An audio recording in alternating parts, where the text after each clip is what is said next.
Hey there and welcome to this AFK journey video. So in today's AFK journey video, we're going to run through the top 3 biggest winners and the 3 biggest losers in the Song of Strife patch itself. So in this video, right, I'll set some benchmark before we continue. So first of all, the very first benchmark is this experiences as well as comparison is within the first 2 to 3 weeks of Song of Strife. So if you haven't started your Song of Strife season, this first 2 to 3 weeks will be this period where these units are the biggest winners and the biggest losers. The reason why I state that is because some of these units, especially one in the biggest losers category, is stated to be really good in the super late game, right? But we haven't reached the super late game yet, so we cannot tell whether or not this unit will become better moving forward.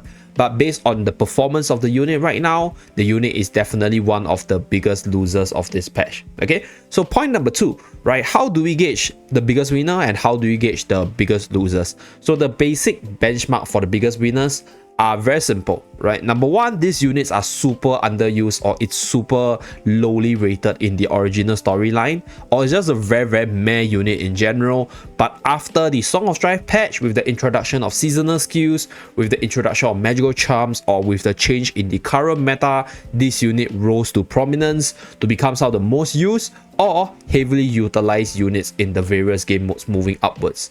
So the biggest loser is the opposite. These units used to be really good. They are like the cream of the crop. They are the best in what they want to do, and they're either really good in the late game in the original story, but when you transit into Song of Strife, they just become even worse, right? Because whatever they got was not whatever they needed, and therefore they are the biggest losers of this patch. So with all those benchmarks and disclaimers out of the way, let us start with the very first biggest loser of this patch, and this is none other than Merrily. So for Merrily's case, the reason why she's here is pretty straightforward. I'm pretty sure you guys heard of the true damage change to Dream Realm bosses, and Merrily, who used to be the Queen of Dream Realm, is no longer as much used in the Dream Realm cycle itself, right? There's actually 6 bosses right now, and Merrily is probably used in 1 or 2 bosses, which is not a bad result by any means, but comparing it to her heyday, where she was nearly in every team, being the highest damage dealer, she definitely dropped down in terms of usage by a lot.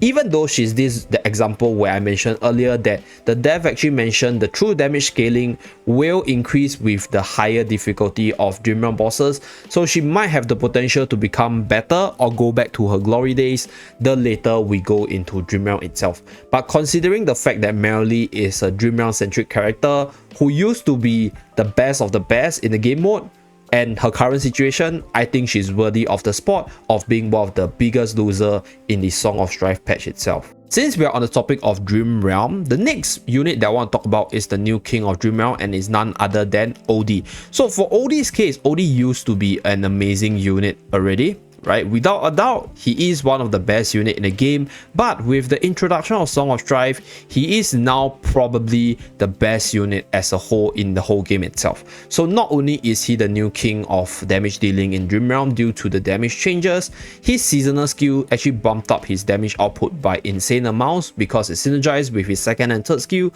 and also the magical charm skill is also really good to boost his damage. So the general increase in the damage boosting accelerated his insta-kill potential, and the other wins for him include the general power increase for the Mauler faction due to the Mauler team season, as well as just the insta-killing ability become even more powerful, right? Even more important for deficit pushing as well as content pushing itself.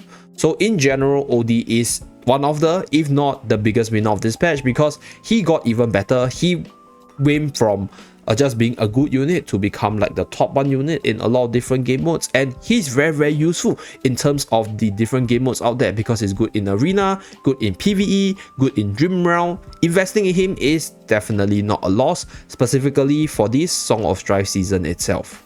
So the next unit is actually commonly discussed on my channel, and you guys might think that there might be some personal bias to it, but objectively speaking, Cecia is actually one of the biggest losers of this patch, because I'm going to explain why in the next part. Okay, this unit got a seasonal skill which increases haste and crit rate, but has a drawback that if there's any enemy within the 2 tile range, this ability will be deactivated. So this skill is pretty good for her, right? The increase in haste as well as crit rate allows her to use her ultimate a little bit faster, but at the same time, she has no way to remedy for the drawback of this skill, as enemies can close in on you really easily in arena, and enemies do close in on you in your PvE content pushing because you're pushing at a deficit, and they'll actually close in on you and then deactivate that seasonal skill for you. So overall, that buff is good, but it's very easy to play around, and Cecia has no way to play around it. And on top of that, Cecia actually got a magical charm skill which increases her damage output. But Cecia is a unit that relies heavily on the summon, so if she had gotten a seasonal skill or a charm skill which allows her to get her summon out, or buff her summon to allow the summon to stay alive for much longer, that will be way more beneficial for her. Even though there's a new artifact known as the Cascade spell, which definitely makes Cecia a little bit better, but after multiple testings and many days of just using Cascade spell on many other units, Cecia is probably not the best unit you want to use the artifact for. And lastly, to conclude, right, as a summoner unit, this unit is just not really good for deficit pushing, and moving forward, this fact will never change. So unless there's any way to strengthen her summons, or any way to make her summons even more impactful or come out a little bit faster, Cecia will definitely be one of the biggest losers for the Song of Strife season. Next up, we have a unit which is fit for its name. We have Reese, which has risen from the mediocre status to a really good unit.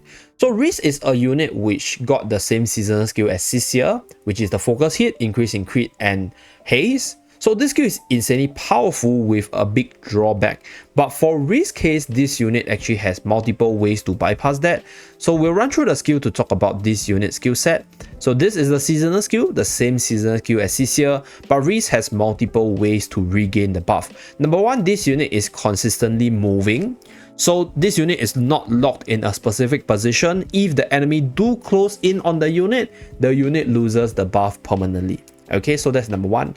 Number two, this unit has a control immunity. So if you do decide to actually try to stun this unit can still attack you and remove any potential assassins that tries to rush into him, because this unit has massive damage output right now because of the crit rate buff, because of the haste buff, as well as the combination of the crit damage boost from the hero focus, and the whole unit's kit basing around just dealing massive crit damage. Right, this crit rate buff is just insane for this unit. Like, this unit's kit is a lot about dealing crit, dealing big damage, and this season skill is just the perfect one for this unit.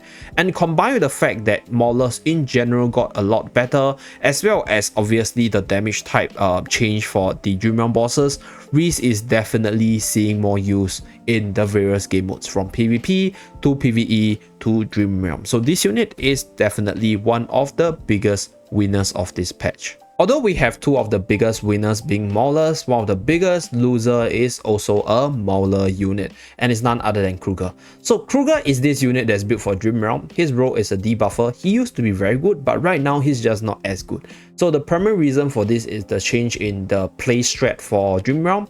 It used to be a case where you can just run 1 or 2 support to keep yourself alive, and then use Krueger as a debuff and then run a carry unit to do damage.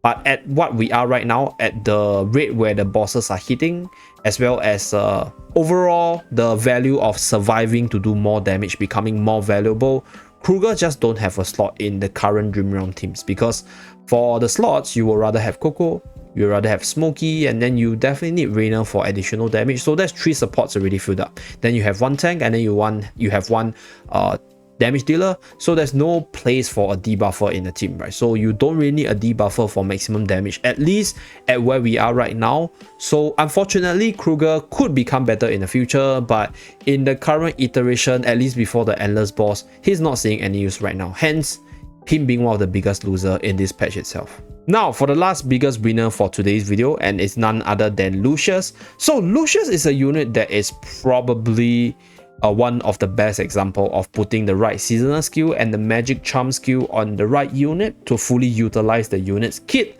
because Lucius' seasonal skill Heart of Unity increases haste as well as damage dealt by all deployed hero if they're alive at least 10 and 40 seconds into battle. And what does Lucius do? Lucius shield and heal his ally to keep them healthy for them to last as long in battle as possible. So this Heart of Unity skill fits into his kit really well, and now Lucius is not only a defensive tank, he is a defensive tank that provides offensive boost for your whole team.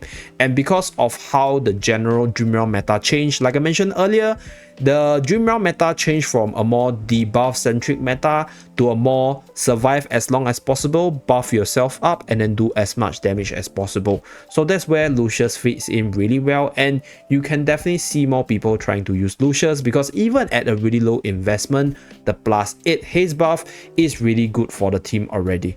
At the same time, because Maulers in general got a lot better in terms of usage, so Lucius is also seeing more use in the Supreme Arena for those whales who have this unit invested. So this unit in general used to be, I'll say, pretty mediocre, but in the current patch I think is in a good position because you can build a lot of teams around him. You can use him as offensive tank, which buffs your team as well, and you use him to counter some of the best units in the meta. So that's it for today's top 6, or rather top 3 biggest winners and top 3 biggest losers of Song of Strife season based on my personal opinions.